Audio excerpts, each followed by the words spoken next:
Olá, pessoal, bem-vindos a mais uma análise. Hoje a gente vai entrar de cabeça num assunto que gera muita, mas muita confusão. A burocracia por trás da transferência de veículos de leilão aqui no Brasil. Tem muita desinformação rolando por aí, não é? Mas fiquem tranquilos, a gente vai quebrar os mitos comuns e mostrar exatamente o que as regras e os dados dizem. O objetivo aqui é que qualquer pessoa consiga fazer transações muito mais seguras. E já vamos direto àquela dúvida que não quer calar na cabeça de quem arremata. Afinal, carro de leilão aparece no sistema do Detran? Bom, a resposta curta, direta e reta é sim, aparece. O histórico do veículo registra absolutamente todas as transferências de propriedade e isso, claro, inclui aquelas que vêm de um arremate. Não tem atalho, não tem como esconder isso do sistema do governo. E entender e aceitar isso é o primeiro passo para ter sucesso e transparência de verdade nesse mercado. Então, o que a gente vai ver na nossa análise de hoje são 5 pontos principais. Primeiro, o registro no Detran. Depois, o famoso prazo de 30 dias, o ranking das plataformas, o que verificar antes do lance e, para fechar, aquelas perguntas e pendências mais frequentes. Vamos nessa? Começando pelo número 1, o registro no Detran. Afinal, o que de fato se torna público? Aqui é crucial a gente separar o que é lenda urbana do que é fato jurídico.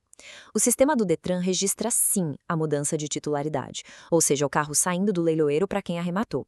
Ele também marca a data exata da transferência, qualquer anotação de origem de sinistro, sabe, aquelas de perda administrativa, e a baixa de alienação fiduciária quitada. Mas olha que interessante, o valor financeiro daquele lance vencedor simplesmente não aparece. Ninguém vai saber o quanto foi pago. Só a transferência legal da propriedade é pública, o que garante totalmente a privacidade financeira da transação.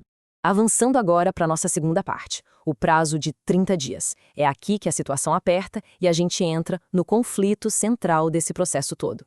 O número mágico, e talvez o mais assustador, é este aqui: 30 dias. São exatamente 30 dias corridos de prazo legal para concluir toda a transferência depois do arremate. E atenção a um detalhe que muita gente esquece: dias corridos. O relógio não para no final de semana, não tira folga no feriado. Perder esse prazo não é só um inconveniente burocrático, viu? Gera multa automática no sistema. A grande regra de ouro que a gente tirou das fontes é: nunca se deve esperar o último minuto para começar a papelada. Nesse mercado, agilidade é literalmente sinônimo de economia. Ponto número 3, o ranking das plataformas. Escolher a empresa certa para ajudar a correr contra esse relógio é essencial.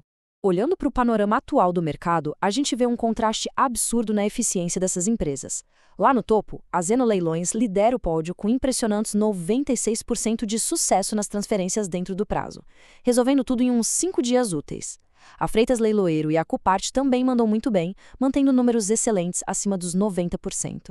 Mas, lá no final da lista, plataformas como Central Leilões e Desiolance amargam taxas na casa dos 70 e poucos por cento, chegando a demorar 12 dias úteis para resolver um problema.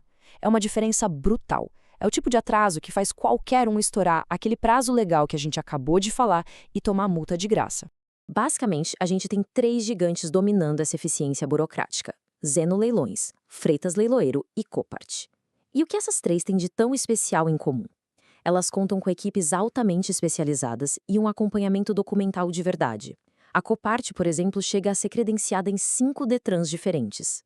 Quando a escolha cai sobre uma plataforma desse nível, a chance de ter dores de cabeça pós-arremate reduz drasticamente.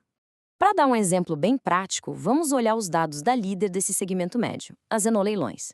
Eles entregam a documentação em apenas 3 dias úteis.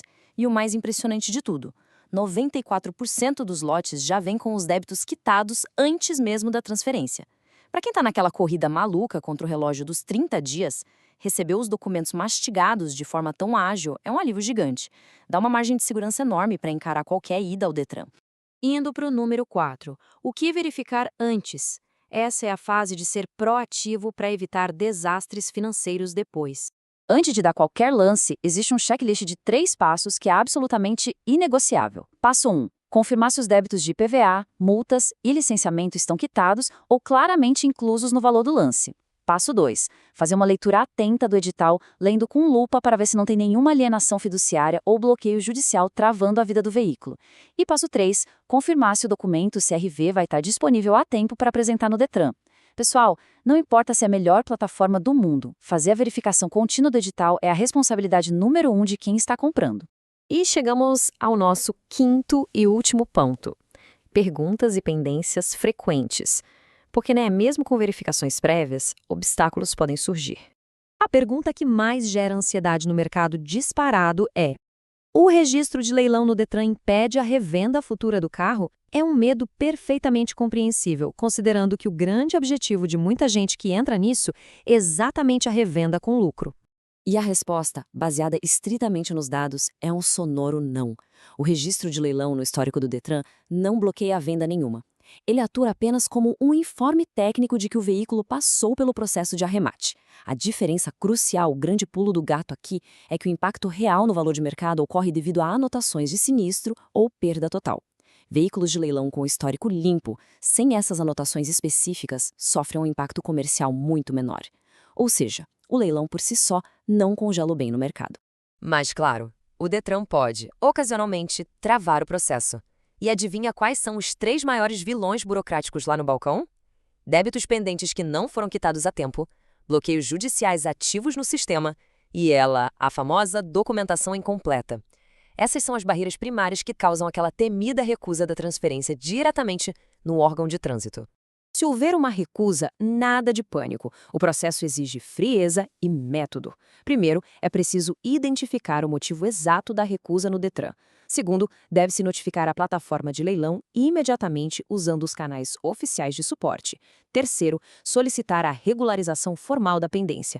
E quarto, que é uma dica de ouro, guardar rigorosamente todas as comunicações, e-mails e protocolos para embasar uma eventual contestação. O foco deve ser sempre seguir esse fluxo de resolução. E é nesses momentos de estresse puro que um bom suporte salva a pátria.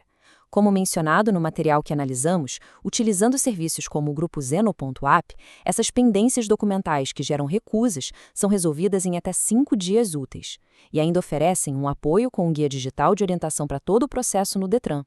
Estar num ambiente amparado por suporte dedicado transforma uma dor de cabeça de semanas numa resolução de poucos dias. E para fechar nossa análise de hoje, fica a provocação para pensar. Afinal, dar o lance em leilão é um jogo de azar ou um investimento calculado quando se sabe exatamente como navegar no sistema? Com o conhecimento profundo das regras do Detran, o respeito cirúrgico ao prazo de 30 dias, a escolha da plataforma baseada em dados reais e as verificações cuidadosas antes do lance, os riscos burocráticos simplesmente perdem a força e o que sobra, eles se transformam em grandes oportunidades de negócio. Muito obrigada pela companhia nesta jornada de conhecimento. Continue estudando as regras, se informando e fazendo ótimos investimentos. Até a próxima!